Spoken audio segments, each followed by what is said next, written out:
We begin tonight with the latest horrifying incident in a wave of shocking animal attacks in the U.S. A 24-year-old intern was mauled to death yesterday by a lion at a private California zoo. Diana Hansen's tragic story opens a window to a wide and dangerous world of private pet sanctuaries maintained by animal lovers who are tempting fate every single day. ABC's Matt Gutman reports. It happened just after noon in this private zoo sanctuary near Fresno, California. The person is still in the enclosure with the lion. When this 550-pound male lion named Couscous attacked 24-year-old intern Diana Hansen. According to the Fresno County coroner, Hansen had stepped into the enclosure when the African lion escaped its smaller feeding cage. This is a situation where you had somebody was too close to a lion. Less than 30 minutes later, sheriff's deputies arrived and began firing weapons. The lion has been taken care of. The 100-acre facility is home to wild cats, including tigers, leopards, cheetahs, and jaguars. It draws about 10,000 visitors a year. Officials say the park had a good history and also had an active permit to operate. I always felt that someday something like this could happen. Diana Hansen's father told ABC News he is heartbroken and searching for answers. Couldn't believe that she was in the lion's cage when the lion was there. I still don't know how that could happen, and that's what I'm hoping to find out. Sanctuary guidelines are that caregivers should never be inside with the cats. Tonight, the Fresno County Sheriff's Department is investigating. We were cooperating fully with the Sheriff's Department in the investigation and hope we can determine exactly what happened. Earlier today, the sanctuary owner spoke about the tragedy. Again, our whole staff it's devastating. The coroner's report found Diana died from a broken neck. She died almost instantly, and only then the lion inflicted additional wounds after her death. This incident is just the latest in a nationwide rash of attacks and scares by exotic animals. There's a lion on Mount Perry Road in Gray Shot. I just saw a wolf. I think I just seen one. It looks like a jaguar or a wolf or something. In Zanesville, Ohio, more than 50 dangerous animals unleashed by their owner, scampering out into the roadways. Odessa, Texas, the same month, a 4-year-old boy mauled by this 150-pound cougar kept as a pet. This has been going on for years and years. There's a long and growing casualty list of people who've been injured or killed by dangerous wild animals kept as pets.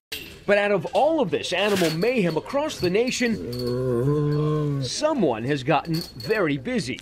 Mitchell Kalmanson, good to see you, thank you. Where you sense fear, Mitch Kalmanson sees risk and potential lawsuits. They're exotic animals. She can be nice 1 minute and then turn around the next minute and be as exotic as she is. Where you see lions, tigers, he spies potentially loose fencing. Have you had any problems with them ever loosening with them? They're all welded. Oh, okay, good. Kalmanson is the wild animal insurance guy, selling insurance policies and vetting safety standards to pretty much anyone with generally uninsurable exotic pets. I've got circuses, I've got fairs, zoological facilities, private facilities, some people that just want to have exotic animals because they have an interest in it. And a lot of people have interest, so much so that, according to the World Wildlife Fund, there are more tigers in the U.S. living in captivity than in the wild across the world. Kalmanson is the first to admit that these animals don't necessarily make good pets. You think they're nice and they're cute and cuddly, and all of a sudden they're grown and they've never shown a propensity for being dangerous, and they can turn within seconds. And with incidents like these, that becomes a problem. Should people be worried? There are quite a few animals that are in facilities that should not be there. So the cougar next door is something that people should know about? Absolutely. While the lions next door may be bad for business, they've been good for Kalmanson's business, up 50% this year. Holy cow, look at this thing pull out. Now, these policies are not cheap. On a standard $3 million policy, probably $15,000, $16,000 a year. That's serious money. Yeah, it is serious money, and that's what these people have to commit to. Surprisingly, only a dozen states require owners of exotic pets to carry liability insurance. In California, where the latest attack happened, it's only required for circuses and shows, not for private sanctuaries in someone's backyard. But even at the places Kalmanson does insure, where he often makes house call inspections, how are you? He finds problems. If this guy decides to come down, this cage is gone, the animal's gone, and it happens at 2 o'clock in the morning. You don't know it till 6 or 7 or 8 when you're back out in the field. When you go on your inspections, do you find that people realize that they're way in over their head? A lot of people do. They want the animal, they want the baby, and I just don't think they take enough safeguards.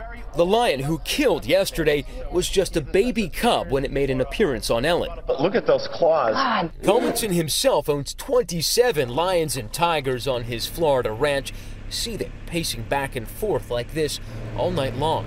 And just across the street, 700 homes and a golf course. So what's the range of costs in these cages? $5,000 per cage, per cage, animal, per environment, yeah.